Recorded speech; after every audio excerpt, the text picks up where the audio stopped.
Just interesting process. I mean, an interesting way of sort of breaking down the all-time roster here. You know, you can do it by a variety of different things. You know, by positions or by eras or by coaching eras or all these different ways of doing it. But I think it's an interesting way of doing it by numbers. It's a fun way of doing it. Makes you think. You know, I think you kind of it kind of comes at the whole thing from a different angle. You know, and like we've talked about, it's interesting just that there's clusters of certain numbers. You might have 3 guys that were all Americans, and then at another one, you have nobody that was even an all-conference player. Number 2 was a tough choice. I mean, when you have people like Scott Starks and you've got Brian Calhoun and you've got a Jamar Fletcher, I just you know, it's difficult because they all brought different things to the table. 2 of them were defensive backs, at least in those those 3 that I just named. Brian Calhoun only played here for 1 year, but he had such a spectacular year. You know, went on to play in the NFL. All 3 of them went on to play in the NFL. So difficult choice. You know, Fletcher was you know, he was a game breaker, difference maker. Probably somewhat flamboyant in a sense. I mean, he was a very confident guy, but he absolutely backed it up on the field and did it for a team that won a championship. So, or 2 championships actually. So, you know, I think that probably would be the difference maker, or the decision making process for me on that one. Well, at number 11, I mean, I never saw Withers play, obviously, but you know, you've got someone who was an All-American. You've got someone who played on one of our most notable teams, that 1951 team, and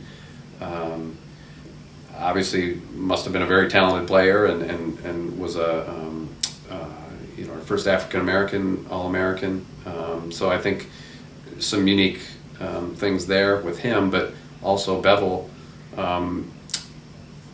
you know, was the quarterback on a team that, you know, the current generation of Badger fans will remember for as long as they're alive. And you know, a total high point day in the history of the football program was obviously when they you know, went to the Rose Bowl in '94 and probably clinching it in Tokyo. And he'll always be tied to that winning touchdown run that he had in Pasadena.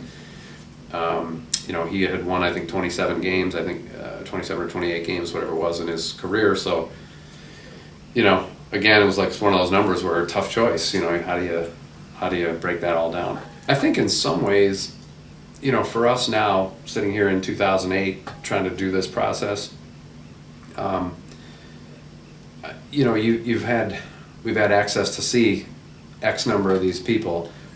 The people back in that era, you know, there was no television.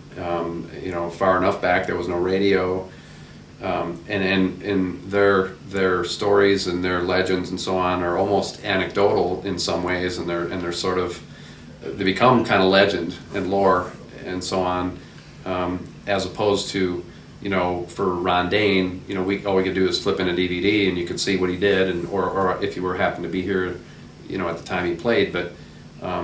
Back then, you know, obviously the game was just different. It was played differently. It was covered differently by media. There was a different level of fan interest.